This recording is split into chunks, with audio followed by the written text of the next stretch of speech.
Hello বন্ধুরা, আজকে 16ই ফেব্রুয়ারি এবং গাঙ্গেয় দক্ষিণবঙ্গে খুব ঘন আকারে কুয়াশা পড়েছে। ঠিক আমাদের উপকূল লাগোয়া 2 চব্বিশ পরগনায়, 2 মেদিনীপুরের দিকে, এছাড়াও পশ্চিমের জেলাগুলিতেও হালকা থেকে মাঝারি কুয়াশা লক্ষ্য করা গেছে এবং আমাদের উত্তরবঙ্গের দিকেও ঘন আকারে কুয়াশা পড়েছিল। এবং আজ ভোরের দিকে সর্বনিম্ন তাপমাত্রাটি কলকাতার দিকে ছিল প্রায় 16 থেকে 17 ডিগ্রি আশপাশে এবং পশ্চিমের জেলাগুলিতে ছিল প্রায় 13 থেকে 14 ডিগ্রি আশপাশে। এবং আমাদের উত্তরবঙ্গের দিকেও ক্রমশ উত্তর হাওয়ার ফলে দিনের তাপমাত্রা অনেকটা কম থাকার সম্ভাবনা রয়েছে এবং আগামী এক সপ্তাহ ধরে আমার গাঙ্গেয় দক্ষিণবঙ্গের রাতের তাপমাত্রা একই পরিমাণে থাকার সম্ভাবনা রয়েছে। তবে দিনের তাপমাত্রা 1 থেকে 2 ডিগ্রি পর্যন্ত বেড়ে যাবে আগামী 4 থেকে 5 দিনের মধ্যে, মানে কোথাও কোথাও 30 থেকে 31 হয়ে সর্বোচ্চ তাপমাত্রা উঠতে পারে। এবং আমাদের আইএমডি থেকে জানাচ্ছে, মানে আলিপুর আবহাওয়া দপ্তর থেকে জানাচ্ছে যে আগামী 24 ঘন্টার মধ্যে আন্দামান নিকোবর দ্বীপপুঞ্জের দিকে 30 থেকে 40 কিলোমিটার বেগে দমকা ঝড়ের সঙ্গে বজ্রবিদ্যুৎ সহ বিক্ষিপ্ত আকারে বৃষ্টিপাত হতে পারে। এবং আগামী 24 ঘন্টার মধ্যে আমাদের উপকূলে কর্ণাটক এবং কোঙ্কণ গোয়ার দিকে গরম পরিস্থিতি চলবে এবং আর্দ্র আবহাওয়া থাকার সম্ভাবনা রয়েছে। এবং আমাদের দক্ষিণ পশ্চিম সংলগ্ন দক্ষিণ পূর্ব বঙ্গোপসাগরে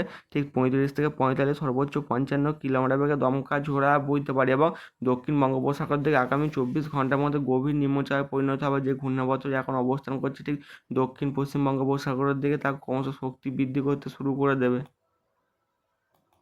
ECMWF মডেল দেখে দেখা যাচ্ছে দুপুর 2টোর দিকে আমাদের আন্দামান নিকোবর দ্বীপপুঞ্জের দিকে দমকা ঝোড়ার সঙ্গে বজ্রবিদ্যুৎ সহ বিক্ষিপ্ত আকারে বৃষ্টিপাত হতে পারে। এদিকে শ্রীলঙ্কার দিকেও বজ্রবিদ্যুৎ সহ বিক্ষিপ্ত ভারী বৃষ্টিপাত হবে। এদিকে আমাদের আন্দামান নিকোবর দ্বীপপুঞ্জের পাশাপাশি আমার দক্ষিণ ভারত, তামিলনাড়ু এবং কেরালার দিকেও আংশিক মেঘলা থাকবে, টুকটাক হালকা আকারে বৃষ্টিপাত হতে পারে। এবং 17 তারিখের দিকেও আমাদের শ্রীলঙ্কার দক্ষিণ ভাগের দিকে বজ্রবিদ্যুৎ সহ ভারী থেকে পশলাবর্তী ভারী বৃষ্টিপাত এবং কিছু অঞ্চলে দমকা ঝোড়া বইতে পারে 30 থেকে 35, সর্বোচ্চ 55 কিলোমিটার গতিতে। এছাড়াও 18 তারিখের দিকেও শ্রীলঙ্কার বজ্রবিদ্যুৎ সহ বিক্ষিপ্ত ভারী বৃষ্টিপাতের সম্ভাবনা রয়েছে। মানে 16 তারিখ থেকে আগামী 20 তারিখ অবধি আমাদের শ্রীলঙ্কা জুড়ে বজ্রবিদ্যুৎ সহ ভারী থেকে দু এক পশলা অতি ভারী বৃষ্টিপাত হবে। আর 20 তারিখের দিকে আমার দক্ষিণ ভারতের দিক তামিলনাড়ু, এদিকে কেরালার দিকে প্রচণ্ড ভারী বৃষ্টিপাতের সম্ভাবনা রয়েছে। এবং 21 তারিখের দিকেও প্রবল আকারে বৃষ্টিপাত হতে পারে এবং কিছু অঞ্চলে ভারী বৃষ্টির কারণে জলমগ্ন হওয়ার সম্ভাবনা রয়েছে। প্রচণ্ড ভারী বৃষ্টিপাত হবে এবং দমকা ঝোড়া বইতে পারে সর্বোচ্চ গতি 55 কিলোমিটার গতিতে। এবং 22 তারিখ অবধি দক্ষিণ ভারতের দিকে দফায় দফায় বৃষ্টিপাতের সম্ভাবনা রয়েছে। এবং নতুন করে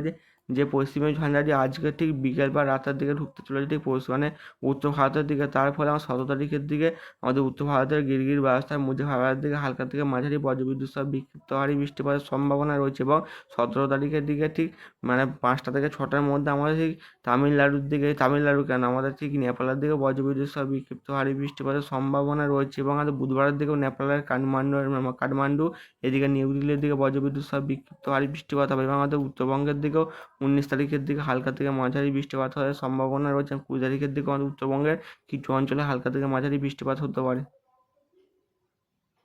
আজকে দুপুর 1টার দিকে আমাদের গাঙ্গেয় দক্ষিণবঙ্গে সর্বোচ্চ তাপমাত্রা থাকতে পারে কলকাতার দিকে 30 ডিগ্রি আশপাশে, কৃষ্ণনগরের দিকে 27, দুর্গাপুরের দিকে 29 ডিগ্রি, খড়গপুরের দিকে 30, জামশেদপুরের দিকে 30 ডিগ্রি আশপাশে, দেওঘরের দিকে প্রায় 29 থেকে 30 ডিগ্রি আশপাশে, পুরুলিয়ার দিকে 28, বাঁকুড়ার দিকে 29, আসানসোলের দিকে প্রায় 30 ডিগ্রি আশপাশে এবং দীঘার দিকে প্রায় 26 থেকে 27 ডিগ্রি, হলদিয়ার দিকে 30 থেকে 31 ডিগ্রি, কাকদ্বীপের দিকে 28 ডিগ্রি, এছাড়া আমাদের ক্যানিংয়ের দিকে প্রায় 29 ডিগ্রি তাপমাত্রা থাকার সম্ভাবনা রয়েছে। এবং আমাদের উত্তরবঙ্গের দিকে সর্বোচ্চ তাপমাত্রা আজ দুপুরবেলার দিকে উঠতে পারে কিষানগঞ্জের দিকে প্রায় 28 ডিগ্রি আশপাশে, রায়গঞ্জের দিকে 27, মালদার দিকে 22 ডিগ্রি আশপাশে তাপমাত্রা থাকার সম্ভাবনা রয়েছে। এবং আমাদের উত্তরবঙ্গের আজকে সর্বোচ্চ তাপমাত্রা থাকতে পারে গ্যাংটকের দিকে 17 ডিগ্রি, দার্জিলিংয়ের দিকে 19 ডিগ্রি, ছিল আমাদের শিলিগুড়ির দিকে 28 থেকে 29 ডিগ্রি আশপাশে, আলিপুরদুয়ার দিকে 26 থেকে 27, জলপাইগুড়ির দিকে 28 এবং ধূপগুড়ির দিকে প্রায় 26 থেকে 27 ডিগ্রি তাপমাত্রা থাকার সম্ভাবনা রয়েছে।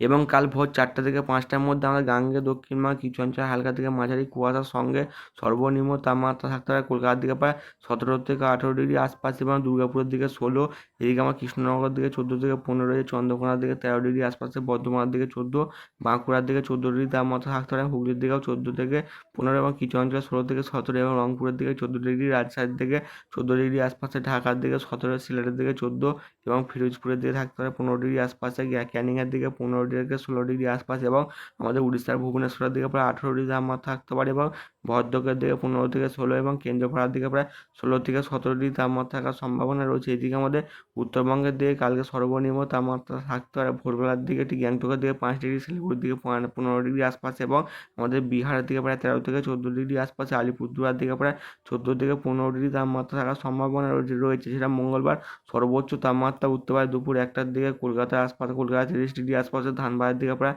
30 থেকে 31 এবং দুর্গাপুরের দিকে 31 ডিগ্রি, খড়গপুরের দিকে 31 এবং দীঘার দিকে প্রায় 28 ডিগ্রি তাপমাত্রা থাকার সম্ভাবনা রয়েছে। হলদিয়ার দিকে 30 ডিগ্রি আশপাশ এবং কোলাঘাটের দিকে প্রায় 30 থেকে 31 ডিগ্রি আশপাশ এবং বাংলাদেশের রংপুরের দিকে 29 ডিগ্রি, রাজশাহীর দিকে 29, ঢাকার দিকে 30 ডিগ্রি এবং ফিরোজপুরের দিকে 29 ডিগ্রি এবং সিলেটের দিকে 30 ডিগ্রি সর্বোচ্চ তাপমাত্রা কালকে দুপুরবেলা থাকার সম্ভাবনা রয়েছে।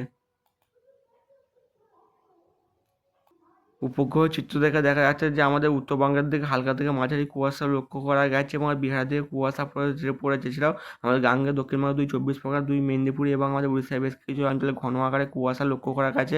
আজ ভোরবেলার দিকে এখনও কুয়াশা রয়েছে বেশ কিছু অঞ্চল এবং শ্রীলঙ্কার দিকে বজ্রগড় মেঘ উঠতে দেখা যাচ্ছে এবং আন্দামান নিকোবর দ্বীপপুঞ্জ থেকে বজ্রগড় মেঘ উঠেছে এবং আমাদের তামিলনাড়ু এবং কেরালার দিকেও আংশিক মেঘলা আকাশ এবং বেলার দিকে আন্দামান নিকোবর দ্বীপপুঞ্জ থেকে দমকা ঝড় সঙ্গে বজ্রবিদ্যুৎ সহ বিক্ষিপ্ত ভারী বৃষ্টিপাত হতে পারে এবং শ্রীলঙ্কার দিকে প্রচণ্ড আকারে বৃষ্টিপাতের সম্ভাবনা রয়েছে এবং আমাদের বঙ্গোপসাগর ঘূর্ণাবর্তে ক্রমশ শক্তি বৃদ্ধি করছে এবং আগামী 24 ঘন্টার মধ্যে গভীর নিম্নচাপে পরিণত হয়ে ক্রমশ শ্রীলঙ্কা উপকূলের দিকে ধেয়ে আসবে। এর ফলে শ্রীলঙ্কার দিকে প্রচণ্ড ভারী বৃষ্টির সঙ্গে দমকা ঝড়ো আবহাওয়ার সম্ভাবনা রয়েছে।